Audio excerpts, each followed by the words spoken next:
Welcome to Second Listen Saturday on the Parenting Roundabout podcast, where we share some fun moments from a past episode for your weekend listening pleasure. Look for new episodes every Monday through Friday. Our target today is, once again, our precious children. And this time, subcategory, stuff of ours that they've broken.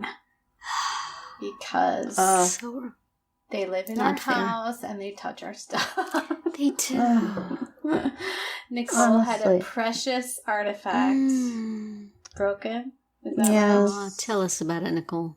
Well, as you know, I love my Starbucks mugs. Yes. And one of my favorites, and not because Catherine lives there, well, that's part of the reason, but is my Wisconsin mug that my husband got on a business trip there a couple of years ago.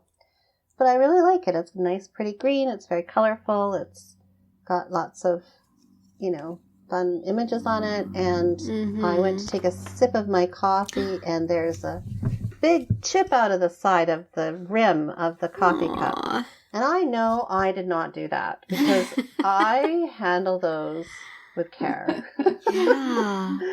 And I also happen to know that my son was dealing with the dishwasher last. So kind of try not to place blame anywhere, but man, I didn't want that to happen. So that's been my most recent thing amongst a whole litany of other things that have fallen apart at the hands of my children. And I'm prepared to buy a new Starbucks Wisconsin mug if necessary and ship it. But we're hoping that Nicole can finagle an invitation to Wisconsin to speak or something. To actually get. Yeah. Mm-hmm. There you go. I know. That could happen. So she can claim it for her own self instead I know. of just getting it in the Nobody mail. is touching this. Aw. Yeah. So. Yeah. That's discouraging. Yeah. How about you, Terry? Have you had some? I can't think of anything really recent because I learned pretty early on to just put things away or on a high shelf or someplace that they are not in reach of little fingers because, it's easier to just take them away than constantly be looking. But I do remember there was one very, very dark Christmas where my mom had been to Rome and she had bought me a rosary there. And I had opened it up Christmas morning and then left it on display under the tree as we do. And my son thought it looked like the funnest pop beads ever. And pretty soon it was in pieces on the floor. And it was just, I was so upset because it was from my mom and because it was from Rome. And I think I yelled at him and he's looking at me like, what? He was very little then. So that's still, I feel bad that I yelled at him and I also feel bad that I no longer have it or that in one piece anyway. Right. So that was very hard. So since after that, it was like anything precious is just going to go someplace. But I don't know that I would think about a mug. I probably would leave my mugs unguarded. And come to think of it, some of them are chipped, and maybe I can blame that on somebody. But, it's just, my advice has always just been, if there's something that will hurt you, if it breaks, put it where kids can't get to it. Yeah. And then break it yourself, which is usually what happens. Yeah, that's usually... Yeah, I had a very cool glass. So I have a friend who is a glass artist and at one time had given me this glass that, a drinking glass that he made. That was super cool. And everyone in the family liked it. It's, mine. And eventually it broke. And I'm not even sure exactly who did it, but nonetheless, it was in too many pieces to, it was glass. You couldn't fix it.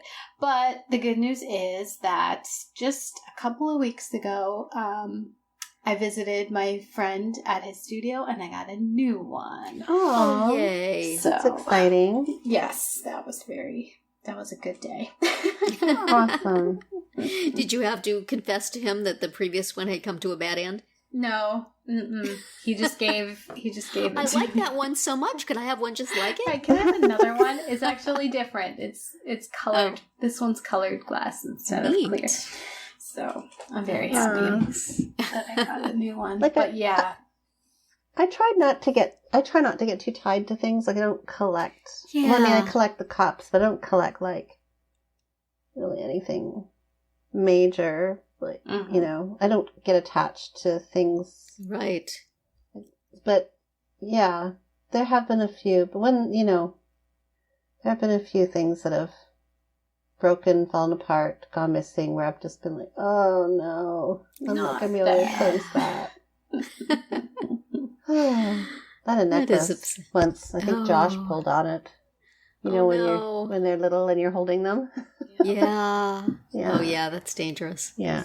There's some more advice for Megan. Don't wear your diamonds where the baby can grab them.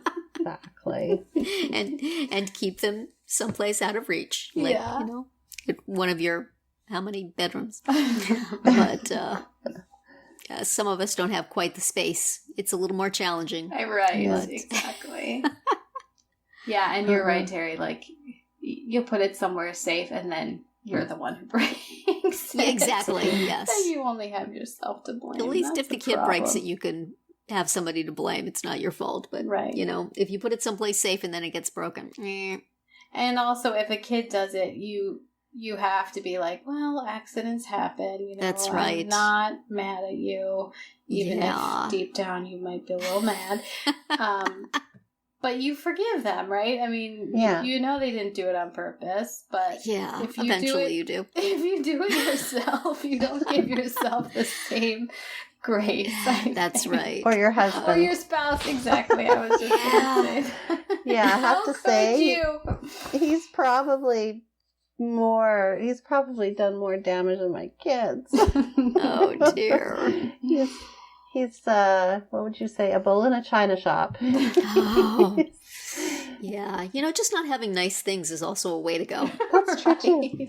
Probably not good advice for Meghan and Harry, but it's like, put all the nice stuff in another castle.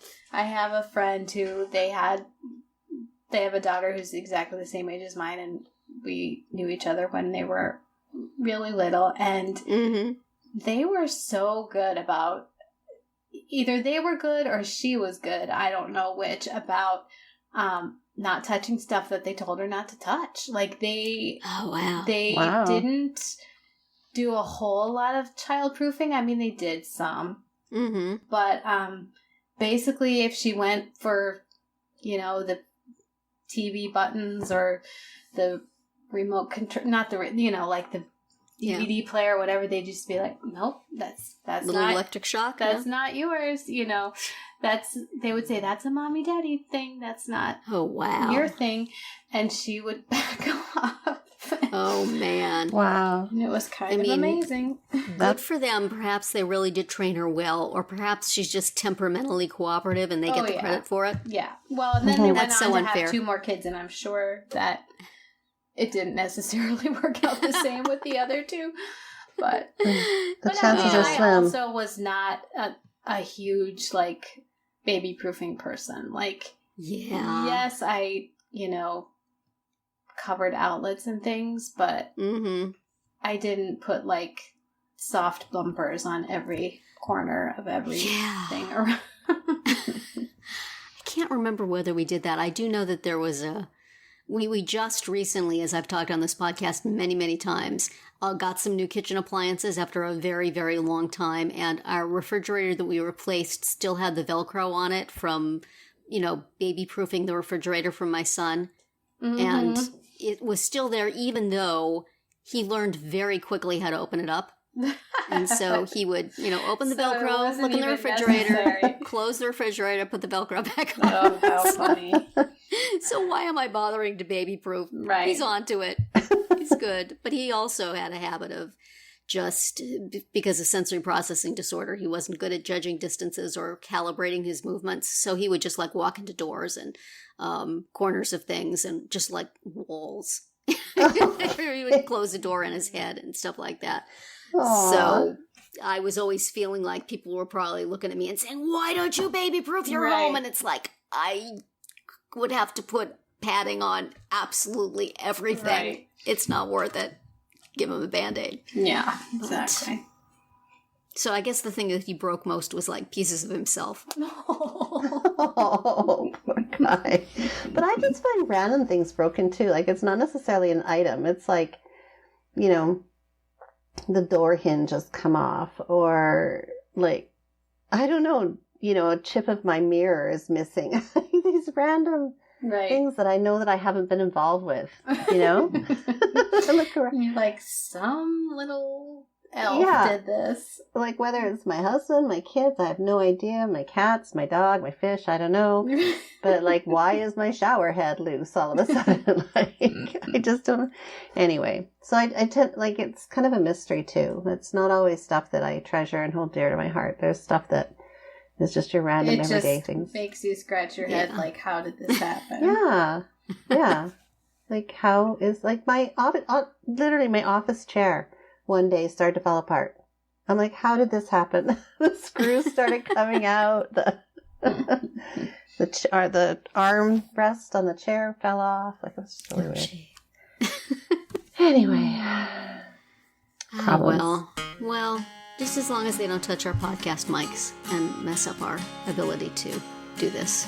That's right.